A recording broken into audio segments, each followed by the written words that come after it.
이번에는 반지하 주택에 거주할 경우 위험한 순간에 어떻게 대처해야 하는지 알아보겠습니다. 김승희 기자가 상황별 대피 방법을 정리했습니다. 집중호우가 시작돼 비가 건물 안으로 들어차기 시작하면 지하층은 바로 대피해야 합니다. 걸어 나올 수 있는 상황이라면 물의 저항이 큰 계단 중앙보다는 난간을 붙잡고 개걸음으로 대피하는 게 빠릅니다. 집중호우가 쏟아지면 순식간에 물이 불어나기 때문에 이런 상황이 오기 전에 바깥 징후를 잘 살펴야 합니다. 지상에 물고임이 보이거나 계단을 타고 물이 흘러내릴 때 바로 대피해야 하고, 만약 대피하지 못하고 문 안쪽에 갇혔다면 단단한 물체를 두드려 반복적인 구조 요청 신호를 보내야 합니다. 두꺼비 집도 내려 감전을 피해야 합니다. 차량을 운행 중이라면 범퍼 높이의 물에 선 저단 기어로 미리 변원한 뒤 한 번에 지나가야 합니다. 저속으로 시동을 끌지 말고 천천히 이동합니다. 브레이크 같은 걸 안 밟아야 돼요. 그냥 불이 붙게 되면 인위적 자동으로 시동이 꺼질 수 있으니까. 물웅덩이를 통과한 뒤에는 브레이크를 여러 번 가볍게 작동시키며 말려줘야 합니다. 차량이 침수됐다면 절대 시동을 걸지 말고 차량 안과 밖의 물 높이가 비슷해질 때까지 기다린 후 문을 열어야 합니다. 폭우로 건축물 붕괴 징조를 느낄 땐 건물 밖으로 즉시 나오고 119나 112, 가까운 주민센터에 신고합니다. 경사면에서 물이 솟는 등 산사태 징후가 있을 경우 즉시 대피해야 합니다. 대피소는 국가재난안전포털이나 안전디딤돌 앱을 통해 확인할 수 있습니다. 채널A 뉴스 김승희입니다. 네, 기사로 인해서 이제 상황별 대처 방법도 알아봤고요. 백승규 교수님, 네. 저지대에 사시는 분들은 좀 어떻게 대피를 해야 될까요? 침수 위험이 저지대가 가장 높게 되고요. 예. 또 덧붙여서 말씀드리면 배수 기능을 상실해서 침수가 되는 거기 때문에 예.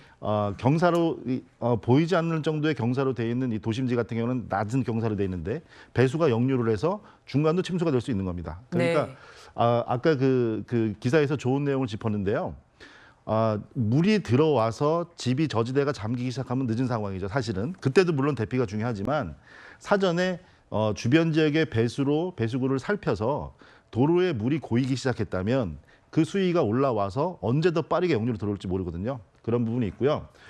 저지대도 특히 그 반지하 주택, 저지대 주택에서는 피난할 수 있는 방향이 출입구는 문을 여는 쪽으로 돼 있는데 현관을 통해서 물이 들어오게 되면 말씀드린 30cm 이상의 수위차가 나게 되면 문을 열 수가 없습니다. 네. 문은 그냥 꽉 닫힌 상태가 되고 또 반대쪽에 창문이 지금 화면처럼 방범창들을 많이 설치하거든요. 그래서 방범창들을 설치하는데 그게 밖에서 튼튼하게 고정이 돼 있다 보니까 안에 있는 구조자가 밖으로 나올 수가 없어요. 구조자가 나올 수가 없습니다. 이렇게 되니까 방범창도 요즘은 안에서 열 수 있는 방범창들도 있거든요. 그런 네. 부분의 피난 방향, 그리고 문 같은 것이 물이 넘어올 우려가 있기 때문에 현관 입구에 모래주머니, 차수판 등을 통해서 침수를 방지해야 되고요. 그렇기 때문에 도로의 물잠김을 특히 더 주민분들은 신경 쓰셔가지고 사전에 조금이라도 더 빨리 대피하실 수 있도록 하는 주의가 필요합니다. 네. 자, 맹수영 칼럼니스트, 호우란 게 가늠할 수가 없지 않습니까? 그래서 큰 문제로 직결이 되는데 비가 많이 오겠다. 여기에 대해서 가늠할 수 있는 그런 상황이 있을까요? 우리가 이제 날씨 예보가 맞지 않으면 굉장히 많이 불편하죠. 근데 이제는 이런 기상청의 예보가 무색할 정도로 굉장히 불안정이 강한 날씨는 앞으로도 나타날 가능성이 굉장히 높습니다. 네. 예보를 살피는 그런 습관을 좀 잘 들여야 될 것 같은데요. 일단은 예보가 이제 향후에 오늘을 포함해서 오늘부터 열흘 동안의 예보를 중계예보라고 합니다. 일단은 중계예보를 통해서 비가 오는 날짜들의 좀 윤곽을 살피고요. 그리고 향후 72시간의 예보를 단기예보라고 하는데 그 단기예보상에서는 이제 앞으로 비 예보가 있을 때 어느 지역에 얼마만큼의 비가 내리는지에 대한 윤곽이 구체적으로 드러납니다. 단기 예보를 살피고 난 다음에는 실시간으로 이렇게 지금과 같이 집중호우가 야기되는 이런 상황에서는 기상청에서는 거의 1시간에 한 번씩 더 급할 때는 더 빈번하게 수시로 기상 정보를 전달을 하고 있거든요. 그래서 어느 지역에 아까 그 레이더 영상을 본 것처럼 발달한 비구름이 어느 지역에서 좀 집중적으로 영향을 주는지를 좀 살피는 그런 습관을 습관들, 단계적으로 좀 알아보는 습관들이 좀 중요한데 저는 좀 약간 국민들이 좀 똑똑해져야 될 필요도 좀 있다고 생각을 합니다. 이제는 기상 정보를 좀 능동적으로 살펴서 네. 내가 위치한 지역들의 자료들을 좀 살펴서 구체적으로 시속 몇 킬로미터의 속도로 강한 비구름이 형성이 된다라고 하는 그런 호우의 예보는 사실상 예보관들도 2-3시간 전쯤이나 예보가 되거든요. 그래서 그런 정보들을 좀 예보가 맞지 않는다라는 그런 인식을 좀 깨고 얼마나 계획적으로 좀 정보를 수집하는지 좀 아셔야 될 것 같고요. 그리고 더불어 기상청에서는 극한 호우에 대한 재난 문자를 이제는 행안부나 지자체를 거치지 않고 직접적으로 그 지역 주민들에게 발송을 합니다. 실질적인 내용을 보면 앞서 말씀드렸던 구체적인 자료를 확인할 수 있는 링크까지 포함해서 보내준다고 하니까요. 이런 정보들을 좀 잘 꼼꼼하게 참고하셔야 될 것 같습니다. 네. 자, 갑작스럽게 물이 불어나는 하천이나 강 주변, 산사태 위험이 있는 곳 등 비가 올 때 피해야 될 곳들이 있습니다. 백승주 교수님, 피해야 될 곳들을 다시 한번 좀 구체적으로 정리를 해주신다면 어떤 곳일까요? 네, 비가 오고 호우에 지금 같은 재난 상황에서는 네. 모든 위험을 다 살펴야 될 필요가 있죠. 그러면 이제 시기적으로는 지금 맞닥뜨린 상태 대응 단계가 되고요. 그러면 이제 장소별로 말씀을 드리면 지금 계산댐 원료 같은 경우도 초당 2,700여 톤을 방출할 수 있는 댐인데도 네. 그 기능 이상의 물이 몰려드니까 원류가 됐었고요. 지금 잦아들고 있다고 하지만 댐 밑에 하천의 수위가 높아지면 그 하천변의 뚝을 넘어서 그 마을이나 농지가 안전한 것처럼 보여도 그 지하 수위가 또 엄청나게 높아지는 상태가 됩니다. 그렇기 네. 때문에 하천변 같은 경우 뚝 붕괴나 그 당장 댐이 아니더라도 하천변 뚝이라든가 그 뚝을 지나서 논뚝이라든가 밭뚝 같은 거 어디든 무너질 수 있기 때문에 그런 부분에서는 침수에 대해서 인명 피해가 우선입니다. 지금 현재 상황에서 비가 오는 상황에서 논뚝을 댄다고 하천을 건너고 논밭으로 나가셨다가 또 안타까운 사고를 당하시거든요. 그렇기 때문에 선제 대피가 우선이라는 부분, 지금 현재 대피하는 것은 절대 섣부른 행동이 아닙니다.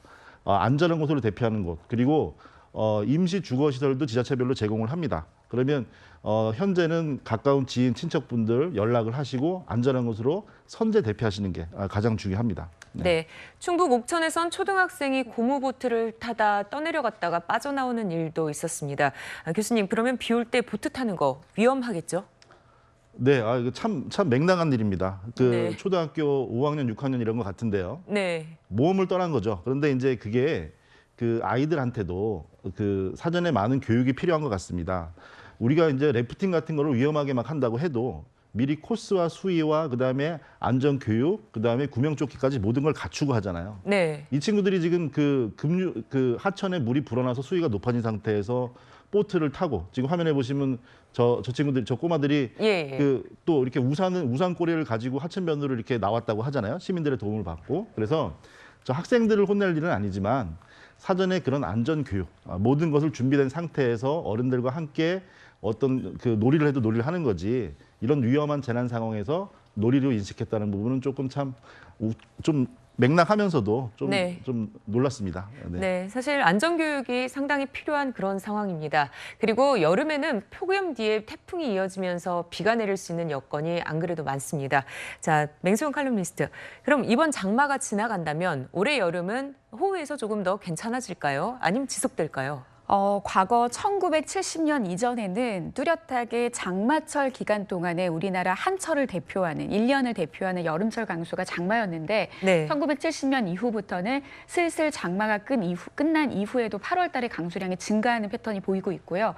과거 최근의 20년의 자료를 과거 1970년대 자료가 확인을 했을 때도 한 20% 정도 최근 들어서 8월 달에 강수 형태가 굉장히 더 많이 증가한 것. 그러니까 이 말은 즉 장마가 더 이상 우리나라를 대표하는 여름철 강수 현상이 아니라 장마라고 하는 거는 결국에는 정체전선상에서 내리는 그런 비의 형태만 끝났다라는 거지, 그 이후에도 지구가 뜨거워지고 폭염이 계속되면은 이 대기 중에 열기가 쌓이면은 상하 간의 대기가 불안정이 생기면서 소나기와 같은 그런 비구름이 만들어질 수가 있거든요. 그렇기 때문에 폭염 이후에도 계속해서 8월 강수는 집중호우를 동반해서 많은 비를 내릴 수가 있고요.